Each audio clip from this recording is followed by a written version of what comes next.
소설 자체가 공간의 이동이 되게 많은 소설이야. 아까도 얘기했지만 우리나라에서만 이야기가 있는 게 아니라 외국에도 많이 나온다 그랬잖아. 그치? 그러니까 공간 이동, 어떤 장소에서 무슨 사건이 있었는가를 중심으로 서사를 정리를 해야 되는 거야. 그래서 어쨌든 영국사에서 지금 다른 가족들은 다 있고 최척만 따로 지금 식량을 구하러 나간 상태지. 맞지? 그래서 영국사에 갔어. 여기에서 지금 약탈이 계속되고 있는 거예요, 외적들이. 최척도 숨어 지내다가 외적이 물러간 후에 다시 올라간 거지. 그치? 근데 지금 되게 처참한 상황인 거지. 어디선가 신음소리가 들려왔고 귀를 기울여 보니까 이런 쓰러져 있었지. 최척을 보고 울음을 터뜨리면서 상황의 설명을 해주는 거야. 왜냐하면 최척은 무슨 일이 있었는지 알 수 없잖아. 그러니까 거기 있었던 생존자를 통해서 최척이 없는 동안 무슨 일이 있었는지를 알려주는 거지. 자, 무슨 일이 있었지? 이렇게 됐다. 전부 다 끌고 갔다. 얘네 가족도 지금 다 이렇게 됐다. 알려주는 거지. 그러니까 최척은 기가 막히고 미안해. 응? 피를 토하면서 통곡을 했지. 왜? 지금 가족들이 전부 다 죽을 수도 있는 상황인 거잖아. 그러니까 그걸 보고 지금 통곡을 한 거야. 이렇게 해서 신음소리, 사방이 지금 되게 처참한 거지. 눈을 뜨고 볼 수 없는 그런 상황인 거지. 이거에 관련된 한자성어가 뭐가 있지? 목불, 인견이라는 말이 있지. 눈을 뜨고는 감히 참고 볼 수가 없다는 거야. 그런 되게 잔인한 상황이 펼쳐져 있는 거지. 어떤 여자, 거기 뒤에 보면 이 여자가 누구야? 춘생이지. 그치? 이 여자가 알려준 내용이 뭐야? 도련님. 아들이 있었거든. 그러니까 몽석 도련님을 얻고 도망치다가 그만 도련님은 어찌 되셨는지 이렇게 된 거지. 그러니까 지금 가족들, 그럼 여기서까지 들었을 때 최척이 지금 알게 된 상황은 뭐냐면 가족은 전부 다 죽게 됐고 몽석은 어떻게 됐다? 사라졌다. 생사를 알 수 없다. 어디로 갔는지 알 수 없다. 여기까지가 지금 최척이 알게 된 내용인 거지. 그치? 섬진강에 당도했다. 공간 이동했지. 영국사에서 여기로. 알 것 같았다.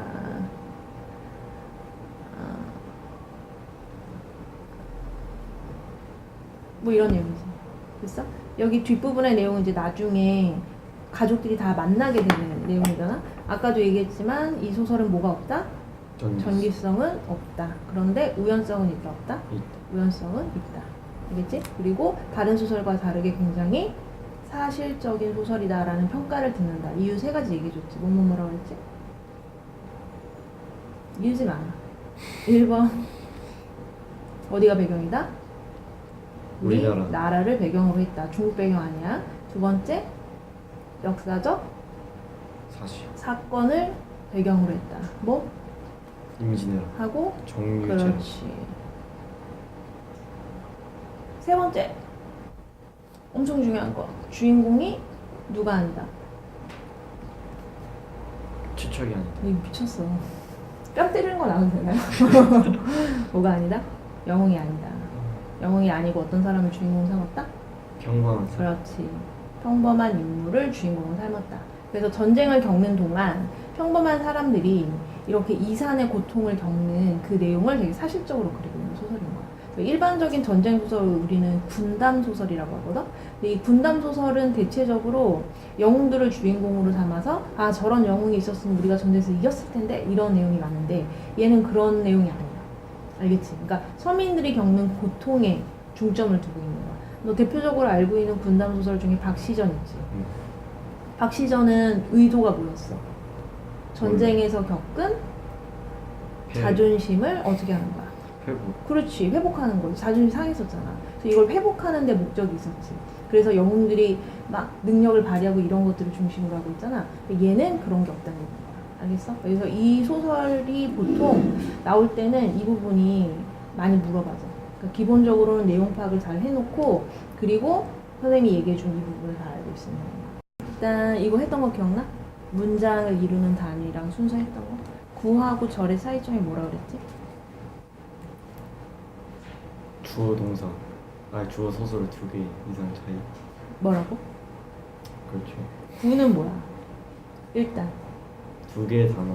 둘 이상이 단어가 있어야 돼. 근데 얘네들이 하나의 기능을 하고 있어야 된다고 했지. 그래서 예를 들면 저 코스모스가 같은 경우에는 저와 코스모스하고 가, 그러니까 단어가 2개 이상 되지. 근데 얘네들이 같이 모여서 뭐의 기능을 하고 있어? 주어의 기능을 하고 있지. 우리가 문장 성분을 할 거잖아. 이 문장 성분이라는 게 문장에서 어떤 기능을 한다는 걸 문장 성분이라고 하잖아. 같은 문장 성분의 기능을 하고 있을 때 그거를 구 이렇게 이야기를 하는 거야. 근데 똑같은 개념인데 어떤 것만 절이라고 한다 그랬지? 어절이 아니라. 둘 이상의 단어가 같은 기능을 하고 있는데 걔네가 뭐가 되면은 문장이 된다면 그러면 그거를 절이라고 한다. 이렇게 얘기했었지? 그래서 예를 들어보면은 그가 범인임이 분명하다. 이렇게 돼 있을 때 여기서부터 여기까지가 같은 기능을 하고 있지. 무슨 기능을 하지 얘가? 주. 그렇지. 주어의 기능을 하고 있잖아. 근데 그가 범인이다가 문장이지. 그러니까 얘를 뭐라 그러는 거야? 주어 절이다 이렇게 이야기를 하는 거야. 알겠지? 그래서 구하고 절의 구분은 알고 있어야 돼. 그치? 이 단원에 들어갔을 때 보통 1번 문제로 나오는 게 뭐냐면 문장을 주고 그거를 구, 어절, 절 단위로 정확하게 맞게 한 거를 고르게 하는 문제가 1번 문제로 많이 나오는 거야. 그러니까 여기 개념이 서 있지 않으면 네가 느낌으로 고르게 되어 있어. 그러니까 여기를 조심해서 해야 되는 거거든. 알겠지? 그 다음에 주성분하고 부속성분하고 독립성분 개념 다 알고 있지? 뭐뭐 들어가는지도 알고 있지? 주성분의 개념, 근데 이제 주의해야 되는 게 주성분하고 필수성분의 차이가 뭐지?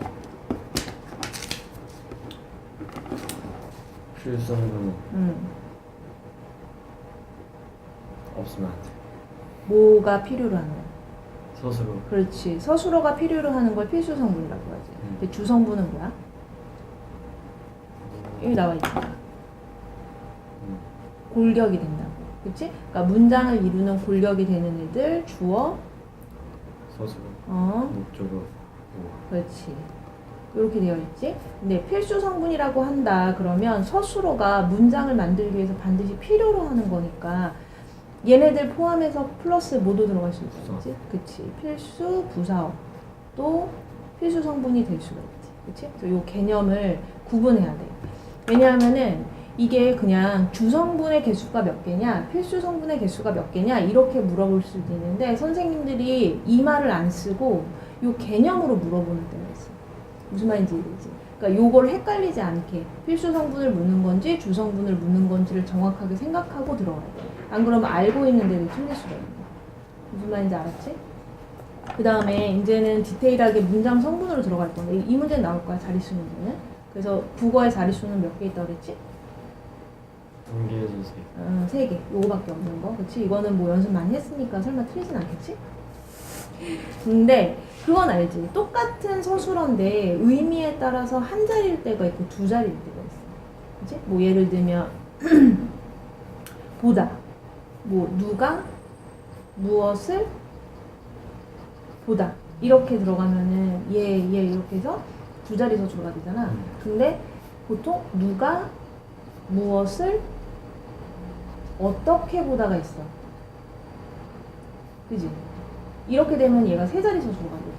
그러니까 똑같은 보다인데 의미에 따라서 얘가 두 자리를 필요로 하는 경우도 있고 세 자리를 필요로 하는 경우도 있다는 거야. 무슨 말인지 이해되지? 그러니까 이거를 무조건 접근하면 안 되고 네가 의미를 생각해서 얘는 꼭 있어야겠다, 없어도 되겠다 이걸 판단해서 해야 되는 거야. fx가 주어졌을 때 요 놈을 단순히 그냥 계산상으로만 어떻게 미분을 하느냐라는 걸 배웠던 곳이고 단순히 계산상으로 미분을 어떻게 하는 건지를 배웠던 거고 오늘부터는 뭘 배운다? 오늘부터는 그러면 우리가 요 미분하는 법을 왜 계산했냐? 그 계산한 이유가 실제로 요 fx 위에 있는 임의의 점 fx 위에 임의의 점 A에서의 뭘 알고 싶더라? 접선의 방정식을 알고 싶더라. 요렇게 되는 거죠. 오케이? 자, 그래서 결국 요런 식으로 그림을 그려보면 자, 어떻게 돼요? 좌표평면 위에 임의의 함수 y는 fx가 있을 때 임의의 함수 y는 fx가 있을 때 요 위에 어떤 임의의 점 a, FA가 있을 것이고 이때 뭘 알고 싶다? 이때 요 점에서의 순간 기울기, 즉 미분을 이용해서 얻은 순간 기울기를 이용한 뭘 알고 싶다? 접선의 방정식을 우리가 구하고 싶더라. 이런 식으로 되는 거죠. 오케이? 자, 그러면 우리가 어쨌든 요 접선의 방정식 지금 뭐야? 접선이기 때문에 1차 함수꼴로 나타나게 되죠. 자, 우리가 1차 함수는 일반형으로 어떻게 써? y는 ax 더하기 b 요런 식으로 많이 쓰죠. 자, 그러면 이런 식으로 접선의 방정식 y는 ax 더하기 b가 주어졌을 때 뭐가 필요해? 우리는 요 놈의 기울기가 뭔지를 알아야 하고 기울기가 뭔지를 알아야 하고 자, 두 번째 기울기가 주어졌을 때 또 뭐가 주어지면 돼? 요 직선 위에 한 점이 주어지면 직선 위에 한 점이 주어지면 우리는 요 기울기와 직선 위에 한 점을 이용해서 요 직선의 방정식, 다시 말해 접선의 방정식을 찾아낼 수 있더라. 이렇게 되는 거죠. 오케이? 자, 그러면 여기에서 기울기는 뭐야? 기울기는 우리가 저번 시간까지 계속 배웠던 어떤 거? 미분이라는 놈을 이용해서 기울기를 구할 수 있죠. 자, 그럼 어떻게? 그냥 요 놈에서 지금 함수를 y는 fx라고 했으니까 어떻게 표현하면 돼? 요 놈을 미분했을 때 그 도함수는 y'은 f'x다.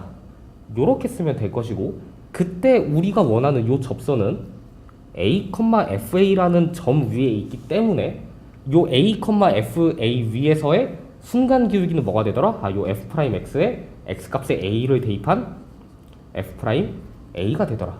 요렇게 되는 거죠. 자, 그러면 우리가 아까 뭐였어? 기울기랑 직선 위에 한 점, 요 두 개가 궁금하다 했는데 이 중에 기울기는 f'a로 알게 된 거죠. 자, 그러면 요 직선 위에 한 점은 어떻게 돼? 그죠? 바로 보이죠. 그냥 직선 위에 한 점은 a, fa가 되더라. 자, 그럼 결론적으로 우리가 이제 뭘 알게 된 거야? 어떤 1차 함수가 있는데 어떤 1차 함수가 있는데 요 놈의 기울기가 몇이고 요 놈의 기울기가 f'a고 요 놈 위에 있는 한 점이 뭐더라? 요 직선 위에 있는 한 점이 직선 위에 한 점이 a, fA가 되더라. 이런 거죠. 오케이? 자, 그러면 어떻게 쓰면 돼? 그냥 y는 ax 더하기 b 꼴에서 어떻게? 위에 주어졌던 y는 ax 더하기 b 꼴에서 기울기 a 대신에 뭘 쓰고 오케이. f'a를 쓰고 그때 어떻게? 요 놈이 a, fa라는 점을 지나니까 어떻게? x-a 더하기 fa로 써주면 되겠죠. 그래서 요 놈이 어떻게? 요 y는 f'a에 x-a 더하기 fa라는 놈이 뭐가 되더라? 요 접선에서의 방정식이 되더라. 이렇게 되는 거죠. 자, 그래서 우리가 방금까지 배운 저 접선의 방정식을 이용해서 그거를 실제로 문제에 적용시켜 보겠습니다. 자, 그래서 일단 가장 쉬운 문제인 67번. 다음 주어진 점에서의 접선의 방정식을 구하라 라고 했고 함수로는 뭐가 주어진 거야? y는 lnx가 주어졌고 그 곡선 위에 점으로 2,1이 주어졌죠. 자, 그럼 어떻게? 우리는 어쨌든 기본적으로 접선의 방정식을 구하기 위해서는 뭐가 필요해? 그 점에서의 기울기, 즉 순간 기울기가 필요하고 그 직선 위에서의 점이 필요한데 마침 자, 그 점은 2,1로 주어졌죠. 그럼 어떻게? 우리는 요 기울기만 구하면 되겠네. 자, 기울기를 구하기 위해서 어떻게? 요 함수의 도함수를 구해봤더니 어떻게? y는 ln x니까 요 놈을 미분하면 그죠? y'은 x분의 1이 되고 이때 그럼 요 x에 그냥 2를 대입한 몇이? 2분의 1이 어떻게? 미분값, 즉 순간 기울기가 되더라. 요런 거죠. 오케이? 자, 그럼 아까 우리는 우리가 배웠던 저 공식에 그대로 대입해서 어떻게? y는 2분의 1에 그 다음에 어떻게? 2,1이라는 점을 지나니까 x-2에 더하기 1을 해주면 끝나더라. 그래서 어떻게? 요 놈을 그냥 간단하게 정리만 해줬더니 y는 2분의 1의 x 마이너스 1 더하기 1이 되니까 어떻게? 뒤에 상수 그대로 사라져서 결국 접선의 방정식은 y는 2분의 1x 이렇게 간단하게 나타나더라. 이렇게 되는 거죠. 괜찮나요? 네. 오케이. 자, 그러면 자, 요 놈은 이제 좀 가장 기본적인 문제였고 약간 조금 난이도가 있는 문제인 70번으로 한번 가보겠습니다. 자, 곡선 y는 2의 x제곱 위의 점 1,2에서 그은 접선이 x축, y축과 만나는 점을 각각 a, b라 할 때 삼각형 OAB의 넓이를 구하라 이런 거죠. 자, 그럼 한번 그림을 그려볼까? 자, 혹시 y는 2의 x제곱이라는 놈 그릴 수 있나요? 자, 물론 미분해서 그릴 수는 있겠지만 굳이 그릴 필요가 없죠. 왜? 우리가 지금 필요한 거는 요 접선이 x축, y축과 만나는 그 점 a랑 b만 필요하니까. 오케이? 자, 그러면 어쨌든 그럼 요 접선의 방정식이 어떤지는 알아봐야겠네. 그래서 간단하게 당연히 미분부터 하고 시작하시면 됩니다. 그래서 요 함수를 미분했더니 y'은 2의 x제곱 곱하기 2x 이런 식으로 될 것이고, 이때 요 위에서 어떤 점 1,2에서의 접선을 구하라 했으니까 x의 1을 그대로 대입하면 어떻게 돼요? 2 곱하기 2가 돼서 결국 요 1,2에서의 순간 기울기가 몇이 되더라? 2가 되더라. 이렇게 되죠. 자, 그러면 결국 접선의 방정식이 어떻게 되는 거야? 앞에 썼던 공식을 그대로 이용해서 y는 2에 x-1에 더하기 2 이렇게 해주면 될 것이고, 요 놈을 조금 간단하게 정리했더니 어떻게 돼? 2의 x-2가 되죠. 자, 그러면 이때 요 접선이 x축하고 y축과 만나는 점을 a, b라 했으니까 뭘 구하면 돼요? x축과 만나는 점인 a는 x절편을 구하면 될 것이고, y축과 만나는 점인 b는 뭘 구하면 돼요? 그죠? y절편을 구하면 되죠. 자, 그럼 어떻게? 요 놈이 지금 y는 2의 x-2니까 x절편은 뭐가 되고? x절편은 2분의 1이 되고 y절편은 마이너스 2가 되겠죠. 그래서 어떻게? 결국 a의 좌표가 2분의 1,0이 되고 b의 좌표가 어떻게? 0,-2가 되죠. 자, 이때 그러면 우리는 이제 a, b를 전부 다 구했으니까 좌표 평면 위에 표시해주면 어떻게 돼요? a가 2분의 1,0이 되고 b가 어떻게? b가 0,-2가 되고, 이때 삼각형 OA B의 넓이를 구하라 했으니까 어떻게 해주면 돼? 2분의 1 곱하기 밑변의 길이 2분의 1 곱하기 높이 1을 해줬더니 몇이 되더라? 4분의 2가 되더라. 결국 요 삼각형 OAB의 넓이가 몇이 되더라? 4분의 2가 돼서 답이 그죠? 1번으로 나오게 되죠. 오케이?